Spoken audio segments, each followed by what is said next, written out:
بسم اللہ الرحمن الرحیم۔ حضرت محمد صلی اللہ علیہ وآلہ وسلم کا فرمان ہے، ہر چیز کا ایک دل ہوتا ہے اور قرآن کا دل سورہ یاسین ہے۔ جو شخص سورہ یاسین پڑھتا ہے اسے 10 قرآن پاک پڑھنے کا ثواب ملتا ہے۔ رسول اللہ صلی اللہ علیہ وآلہ وسلم نے فرمایا، خلیفہ وقت کے احکام سننا اور انہیں بجا لانا ہر مسلمان کے لیے واجب ہے جب تک کہ وہ گناہ کا حکم نہ دیا جائے۔ اگر گناہ کا حکم دیا جائے تو پھر اسے نہ سننا چاہیے اور نہ اس پر عمل کرنا چاہیے۔ رسول اللہ صلی اللہ علیہ وآلہ وسلم نے فرمایا، جو 7 سال تک ثواب کی نیت سے اذان دے اس کے لیے جہنم سے نجات لکھ دی جاتی ہے۔ رسول اللہ صلی اللہ علیہ وسلم نے فرمایا، قیامت کی نشانیاں، مسلمان مالدار ہوں گے مگر دیندار نہیں ہوں گے۔ رسول اللہ صلی اللہ علیہ وسلم نے فرمایا، جو حق پر ہونے کے باوجود جھگڑا نہیں کرتا میں اس کے لیے اعلیٰ جنت میں گھر کا ضامن ہوں۔ رسول اللہ صلی اللہ علیہ وسلم نے فرمایا، میری بیٹی فاطمہ رضی اللہ تعالیٰ عنہ جنت کی عورتوں کی سردار ہے اور میرے بیٹے حسن اور حسین رضی اللہ تعالیٰ عنہ جنت کے جوانوں کے سردار ہیں۔ رسول اللہ صلی اللہ علیہ وسلم نے فرمایا، آل محمد صلی اللہ علیہ وآلہ وسلم کے ساتھ ایک دن کی محبت 1 سال کی عبادت سے افضل ہے۔ فرمان رسول اللہ صلی اللہ علیہ وسلم، جو لوگوں کے سامنے اپنے آپ کو جھوٹ موٹ فقیر ظاہر کرے گا وہ سچ مچ ہی فقیر ہو جائے گا۔ رسول اللہ صلی اللہ علیہ وسلم نے فرمایا، بے شک اللہ ایسے مالدار کو پسند فرماتا ہے جو پرہیزگار گمنام ہو۔ رسول اللہ صلی اللہ علیہ وسلم نے فرمایا، اللہ کے ہاں بڑے گناہ گاروں میں سے ایک شخص وہ ہے جس نے کسی شخص سے کام لیا ہو مگر اس کی مزدوری یا اجرت لے دھوڑا ہو۔ رسول اللہ صلی اللہ علیہ وسلم نے فرمایا، اس شخص کی مثال جو علم تو حاصل کرے مگر اسے آگے نہ بیان کرے اس شخص کی طرح ہے جس نے مال تو بہت جمع کیا، یعنی خزانہ بنایا، لیکن اس میں سے خرچ کچھ نہیں کیا۔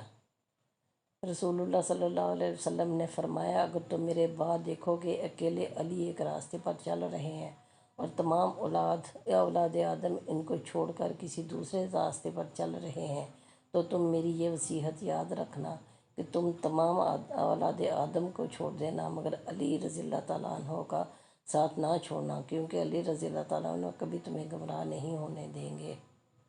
رسول اللہ صلی اللہ علیہ وسلم نے فرمایا، اے علی، 4 چیزیں رائگاں ہیں، سیر ہونے کے بعد پھر کھا لینا، چاندنی میں چراغ جلانا، شور زمین میں زراعت کرنا، نا اہل کے ساتھ حسن سلوک کرنا۔ رسول اللہ صلی اللہ علیہ وسلم نے فرمایا، میری امت کے تمام لوگوں کے گناہ اللہ بخش دے گا سوائے ان لوگوں کے جو گناہ کر کے فخر سے بتائے کہ میں نے یہ گناہ کیا ہے۔ اللہ حضرت محمد صلی اللہ علیہ وسلم کے 5 سنہری فرمان، تم نجومی کے پاس نہ جایا کرو، قبروں کو سجدہ گاہ نہ بناؤ، لذتوں کو ختم کرنے والی موت کو کثرت سے یاد کیا کرو، دنیا میں ایسے رہو جیسے اجنبی یا مسافر، اللہ اس کے چہرے کو تر و تازہ رکھے جو حدیث کو سنے اور آگے بڑھائے۔ رسول اللہ صلی اللہ علیہ وسلم نے فرمایا، قیامت کے دن سب سے پہلے بندے سے جن نعمتوں کے بارے میں سوال کیا جائے گا وہ یہ ہیں۔ اسے کہا جائے گا کہ کیا میں نے تمہارے لیے تمہارے جسم کو تندرست اور ٹھیک ٹھاک نہ رکھا اور تمہیں ٹھنڈا پانی نہ پلاتا رہا؟ رسول اللہ صلی اللہ علیہ وسلم، فجر کے لیے اٹھ جایا کریں ورنہ حضرت عبداللہ بن مسعود رضی اللہ تعالیٰ عنہ فرماتے ہیں کہ جناب نبی کریم صلی اللہ علیہ وسلم کے سامنے ایک آدمی کا ذکر کیا گیا کہ وہ صبح تک سوتا ہی رہتا ہے، نماز کے لیے بھی نہیں اٹھتا، تو آپ صلی اللہ علیہ وسلم نے ارشاد فرمایا، یہ ایسا آدمی ہے جس کے کان میں شیطان پیشاب کر جاتا ہے۔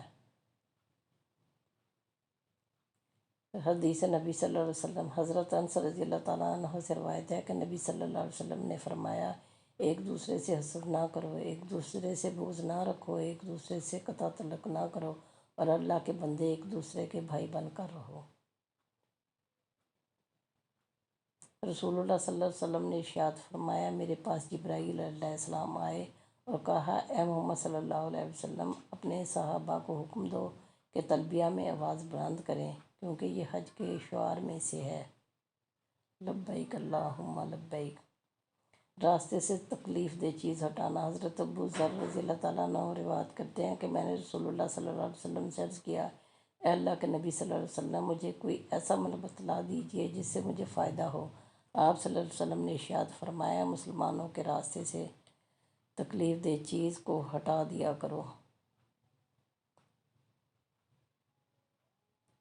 رسول اللہ صلی اللہ علیہ وسلم نے فرمایا جو شخص دن اور رات میں 12 رکعتیں سنت ادا کرے گا اس کے لیے جنت میں ایک گھر بنایا جائے گا۔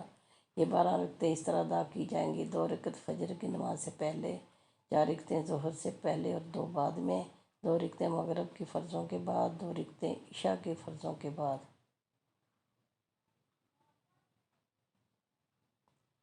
رسول اللہ صلی اللہ علیہ وسلم نے فرمایا جب تیری نیکی تجھے خوش کرے اور تیری برائی تجھے رنجیدہ کرے تو تم مومن ہو۔ رسول اللہ صلی اللہ علیہ وسلم نے فرمایا اگر کوئی شخص لڑکیوں کے امتحان میں مبتلا کیا گیا اور پھر اس نے خوش دلی کے ساتھ ان کی پرورش کی اور ان پر احسان کیا تو یہ لڑکیاں دوزخ کی آگ سے آڑ بن جائیں گی۔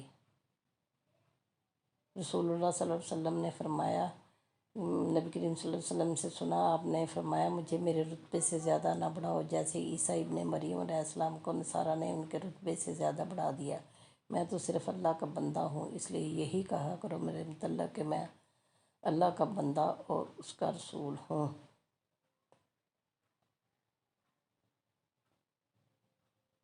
رسول اللہ صلی اللہ علیہ وسلم نے ارشاد فرمایا بندہ اپنے رب کے سب سے زیادہ قریب اس حالت میں ہوتا ہے جب وہ سجدے میں ہو، لہذا اس میں کثرت سے دعا کرو۔